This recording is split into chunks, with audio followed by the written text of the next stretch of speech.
유다인들에게 살 길이 열리다. 에스겔 6장. 그날 밤 왕은 잠이 오지 않아서 궁중실록을 가져다 읽게 하였다.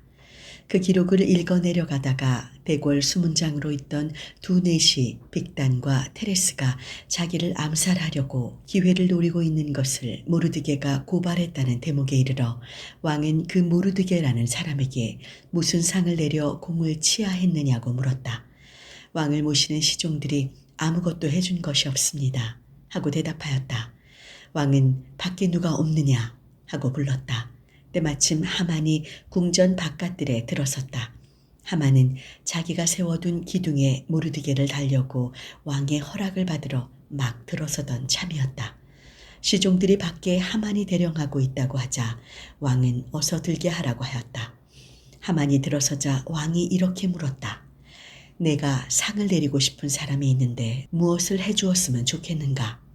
하만은 왕이 상을 내리고 싶은 사람이 있다면 나밖에 누가 있으랴 싶어 이렇게 진언하였다. 임금님께서 상을 내리고 싶으신 사람이 있으시거든 임금님께서 입으시는 의복과 타시는 말을 내어 온 다음 그 머리에 관을 씌우시고 임금님께서 귀하게 여기시는 한 대신에게 그 왕복과 말을 맡기시어 상을 내리시려는 그 사람에게 왕복을 입히시고 말을 태워 성내 광장을 돌게 하십시오. 그리고 그로 하여금 경마 잡고 가면서 왕께서 상을 내리시려는 사람에게는 이렇게 해주신다 고 외치게 하십시오. 왕이 하만에게 말했다. 그 말대로 곧 시행하여라. 그대는 내 옷과 말을 내어다가 문간에서 일보는 유다인 모르드게에게 이제 말한 것을 하나도 빠뜨리지 말고 그대로 해주도록 하여라. 하만은 할 일 없이 왕복을 가져다가 모르드게에게 입히고 말을 끌어내어 태운 다음 광장으로 데리고 나가 돌아야 했다. 하만은 경마 잡고 가면서 왕께서 상을 내리시려는 사람은 이같이 해주신다 하고 외쳤다. 하만은 모르드게를 대궐 수의실로 돌려보내고 고개를 떨어뜨린 채 울상이 되어 급히 집으로 돌아가 아내 제레스와 측근을 모두 불러놓고 방금 당한 일을 들려주었다. 그의 참모들과 아내 제레스가 이렇게 말하였다. 대감은 이제 유다 종자 모르드게 앞에 무릎을 꿇었습니다. 다시는 그 앞에서 머리를 들지 못하게 되었습니다. 그러니 아예 그 사람에게 손을 댈 생각을 마십시오. 이런 이야기를 하고 있는데 왕을 모시는 내시들이 와서 에스겔이 베푼 잔치에 하만을 급히 데리고 갔다. 에스겔 7장. 그리하여 하만은 왕과 함께 에스겔 왕후가 베푼 잔치에 참석하게 되었다.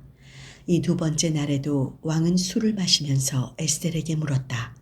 에스겔, 어서 소청을 말해보. 무엇이든지 들어주겠소.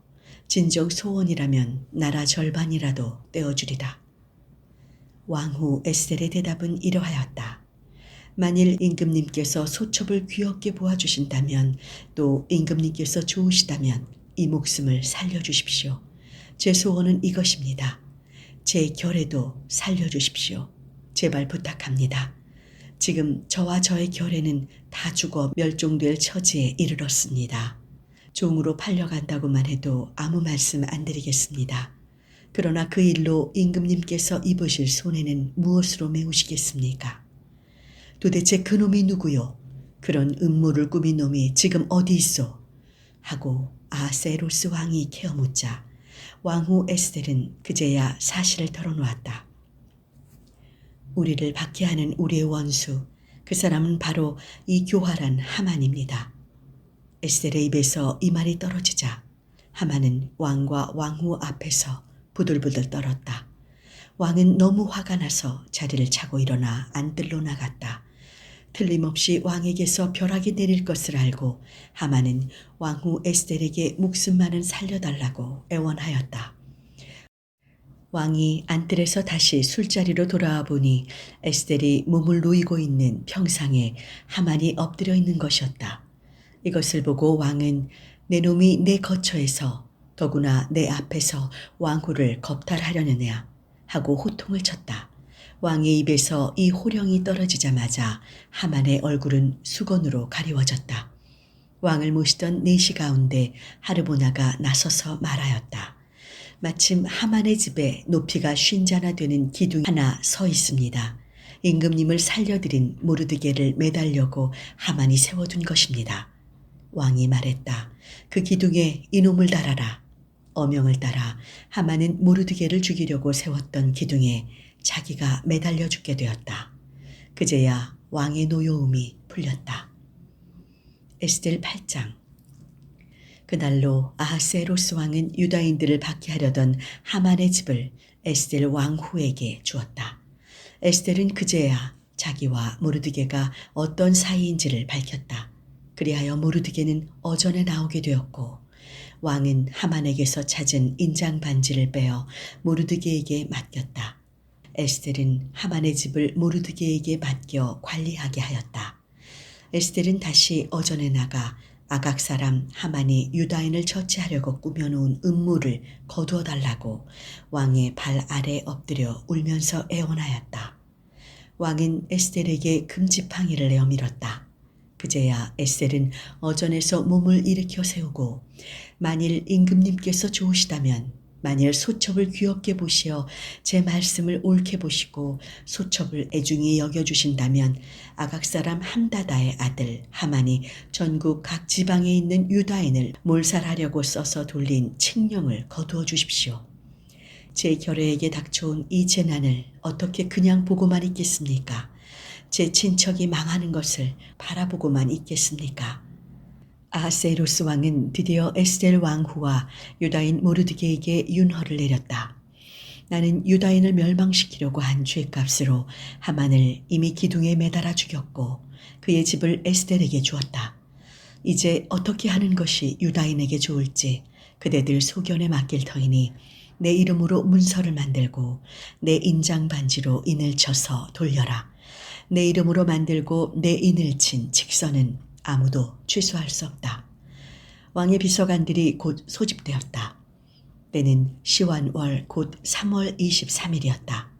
비서관들은 인도에서 에디오피아에 이르는 127지방에 널려있는 유다인과 제후들과 총독과 각 지방 수령들 앞으로 보내는 직서를 모르드게가 불러주는 대로 쓰고 각 지방의 문자와 각 민족의 언어로 옮겨 문서로 작성하였다.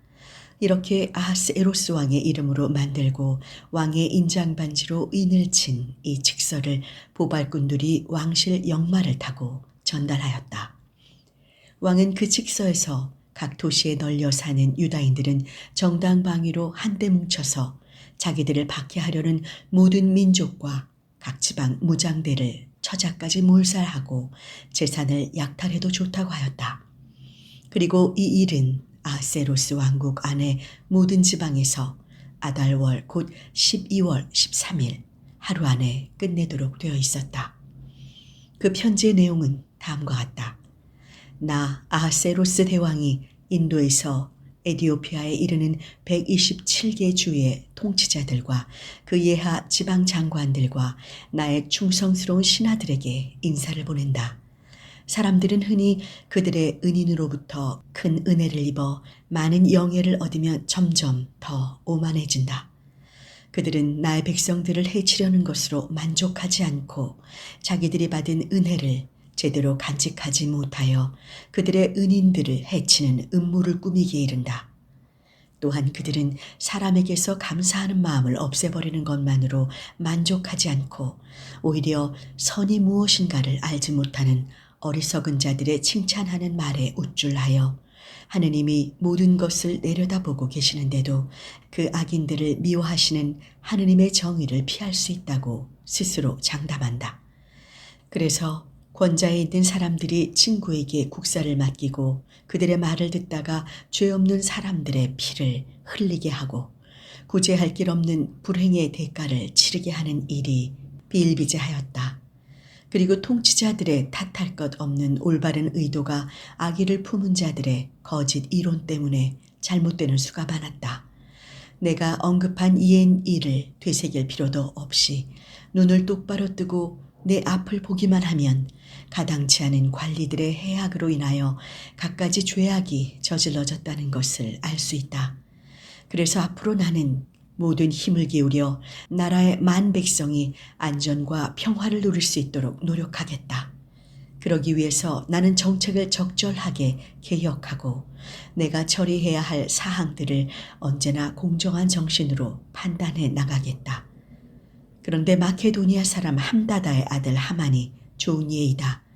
그는 페르시아의 피가 한 방울도 섞이지 않은 이국인일 뿐 아니라 온정이 없어 나와는 거리가 먼 자인데도 불구하고 나는 그를 손님으로 우대하였고 모든 국민에게 베푸는 우정으로 그를 대하였다.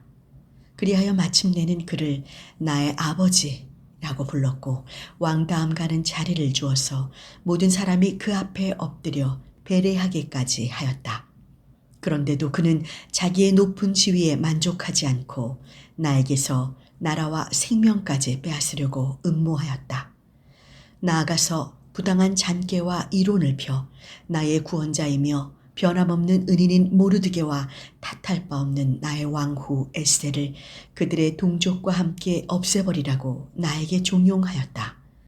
그는 이렇게 하여 나를 고립무위의 상태에 빠뜨리고 페르시아 제국을 마케도니아인들에게 넘겨주려고 생각하고 있었던 것이다. 이 가장 가증스러운 악인이 멸망시키려고 하던 유다인들은 죄인들이 아니며 오히려 법을 가장 올바르게 지키는 사람들이라는 것을 나는 알았다. 그들은 위대하시고 살아계신 하느님이신 지극히 높은 분의 자녀들이다. 나와 나의 선조들은 바로 이 하느님 덕분에 나라의 끊임없는 번영을 누려왔다. 그러므로 그대들은 함다다의 아들 하만이 보낸 편지에 적혀있는 지시를 따르지 않는 것이 좋겠다. 그 편지를 쓴 자는 만물의 주인이신 하느님께서 지체 없이 내리신 합당한 벌을 받아 이미 그 일가 권속과 함께 수사성의 성문에서 교수형을 당했다. 나의 이 편지의 사본을 방방곡곡에 게시하여 유다인들로 하여금 그들의 법을 공공연히 지킬 수 있게 하라. 악인들은 아달월 즉 12월 13일을 공격일로 정하여 유다인을 몰살시키려고 하고 있는데 그대들은 그날에 유다인들을 도와주라. 전능하신 하느님께서는 멸망의 이 날을 당신의 선민들을 위하여 기쁨의 날로 바꾸어 놓으셨다. 한편 그대들 유다인들은 성대하게 지내는 축제일 가운데서도 이 날을 특별한 축일로 정하여 갖가지 잔치로서 축하하라. 그리하여 오늘 이후로는 이 날이 그대들과 선량한 페르시아인들에게는 구원의 기념일이 되고 그대들의 원수들에게는 멸망의 기념일이 되게 하라. 어떤 도시든지 나아가 어떤 주든지 이 지시를 지키지 않으면 칼과 불의 무자비한 응징을 받아 폐허가 될 것이며 그곳은 사람이 살 수 없게 될 것은 물론이요 심지어는 야수나 새들의 영원한 저주까지 받게 될 것이다. 이 직서를 모든 지방에 다 보내어 모든 민족에게 공포하게 하였다. 유다인들로 하여금 그 날을 맞아 원수를 갚을 준비를 시키려는 것이었다. 보발꾼들은 왕실 역마를 타고 어명을 전하러 급히 떠났다. 이 직서는 수사성에도 나붙었다. 모르드게는 자줏빛 옷감과 흰 옷감으로 만든 궁중 예복에 큰 금관을 쓰고 흰 모시와 붉은 옷감으로 만든 도포를 입고 어전에서 물러나왔다. 그를 맞아 온 수사성은 환성을 올렸다. 마침내 유다인들에게는 빛나는 영광과 벅찬 기쁨이 찾아온 것이다. 이 어명이 법령으로 선포된 지방이나 도시 어디서나 유다인들은 이 날을 축일로 삼고 잔치를 벌이며 기뻐 뛰었다. 다른 민족들로서 유다인으로 귀화하는 사람도 많았다. 그만큼 그들은 유다인들의 위력에 눌렸던 것이다.